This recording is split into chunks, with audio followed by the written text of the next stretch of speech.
If there's anything public intellectuals have taught us in the 21st century, it's that an honest tradesman is far more impressive than an IQ over 140. Sure, one might put on a better exhibition, but bright lights burn out quickly, flips don't win fights, and fancy cars lack durability. What makes someone like Alex O'Connor an interesting study is not his intellect. Now, he's not dumb, but whatever credit you think he's due, he's not actually a super deep thinker. Men driven to high cultivation of thought make only occasional, infrequent public appearances, and when they do, the dialogue typically isn't super accessible. No, Alex is a sign, better yet, a symbol of something far greater than himself. When a culture is dead, fruitlessness appears to be fruitful, and while he appears to be fostering a healthy religious dialogue, he's a glorified social media influencer.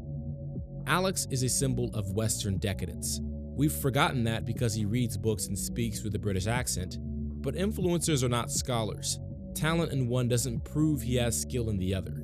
And we know this because he's been asking the same type of questions to the same type of people for quite some time now. The 6th chapter of Joshua, in the destruction of Jericho, it said that they devoted the city to the Lord and destroyed with the sword every living thing in it, men and women, young and old. Now, maybe the men and women were immoral. I certainly don't think that children living among the Canaanites were immoral enough to justify their being killed. Spare them, put to death men and women, children and infants, cattle and sheep, camels and donkeys. The underlying message of the Old Testament is an eye for an eye. The Amalekites are the enemies of the Israelites. The Israelites will crush them with the same venom that the Amalekites would have crushed the Israelites. Including now, the children, hold on. The children, the infants, The children, the cattle, infants, the sheep, the camels, the donkeys. Yeah. Do you think that this grace, this omnipotence, this love and charity of the Old Testament God is expressed in the instances where he commands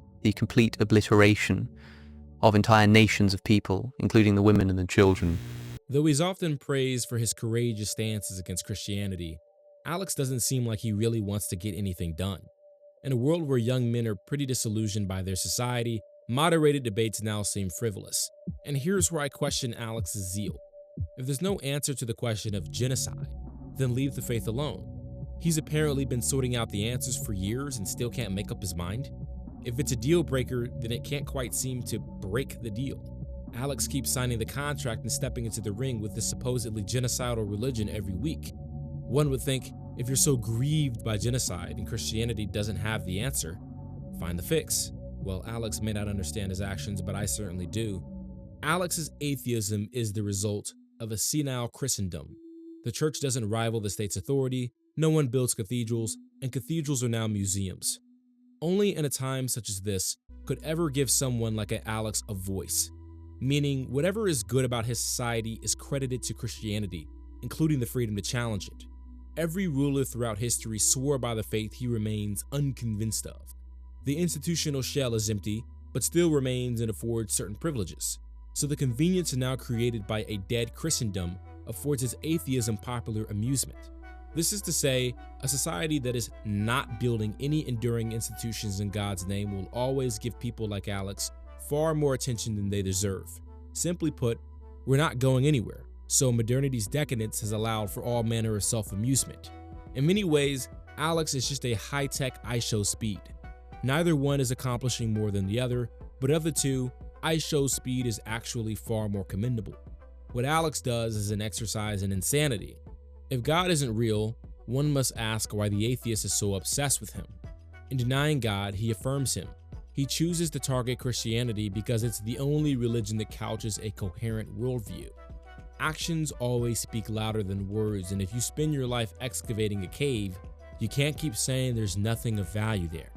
In Alex's case, he's made a career frolicking in the rubble of Christianity's colossal ruins. The ruins are a result of a once thriving civilization. What Alex will never acknowledge is that if the ruins aren't there to begin with, he not only loses a field for recreation, but drops into the abyss. Follow me. Alex is concerned with justice, freedom, equality, but where do these notions come from to begin with? We don't really see them anywhere else in the world that makes Westerners flock in droves. Perhaps they find their root and ultimate justification in a religious framework, say the one that he's always criticizing. Atheism can't couch these notions, otherwise he'd craft an alternative. Christianity is inextricably tied to how Alex conceives the world. It's the rich dad he hates, but still pays for his college tuition. Without it, he doesn't have categories for much of what he talks about, meaning he's not really an atheist, nor is he agnostic. He's a heretic, and a Christian heretic at that. Though he may feign neutrality, he's obviously not satisfied with atheism. Alex is wedded to a tradition whether he admits it or not. That affects his atheism. I doubt the atheists in Papua New Guinea are on such an avid search for truth and meaning. Here's the true test of legitimacy: works. Alex denigrates practically any notion of faith, yet he himself is walking in just that, faith. Except Alex's faith has no works to show for it. Indeed, this is modern Christianity's problem. Its great works are now empty shells and vestiges, so a faith-filled and work-less Alex now appears to have legitimacy. Even more sadly, Alex's faith can't construe works, because to deny God's existence means he's got to adopt several assumptions about the order and origin of the universe. If the atheist were to make an argument that atheism hasn't been around long enough to bear fruit, and we charitably discard the most murderous century in history with its atheistic ideologies, then we must demand that the atheists get to work. What are you doing debating the merits of another faith? Start building on that foundation of yours that nothing exploded into everything. Oh, the fruit that will bear. Oh, what hope that message will ignite. What blessings of liberty and freedom that will protect. At the end of the day, we have to acknowledge that atheism is a modern convenience. It only really comes along when there's nothing to build, when a civilization is long in decline. And so we credit Alex's online presence to a few factors.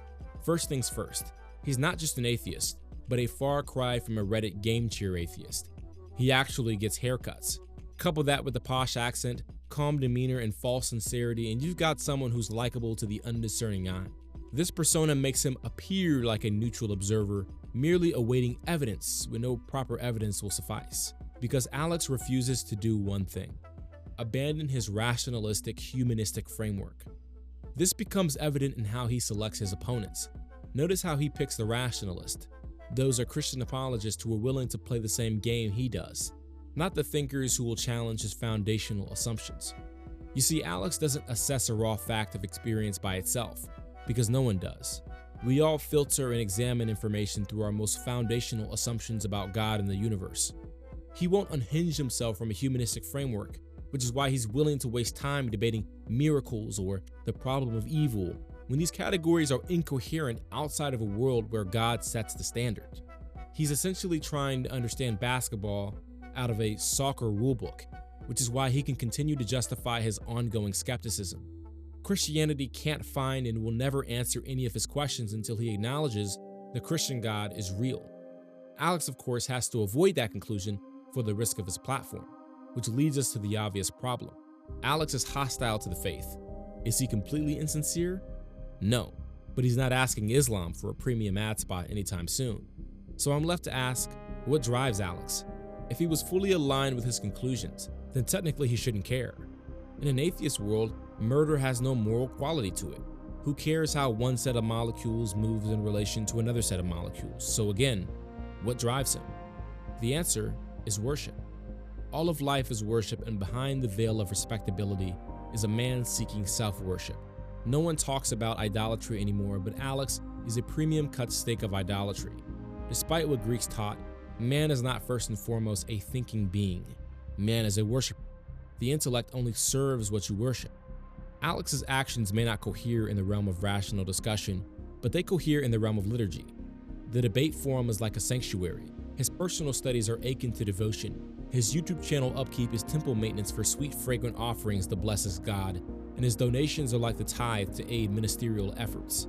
In this regard, Alex serves as a warning for us all, and we should all be wary of the futility of his venture.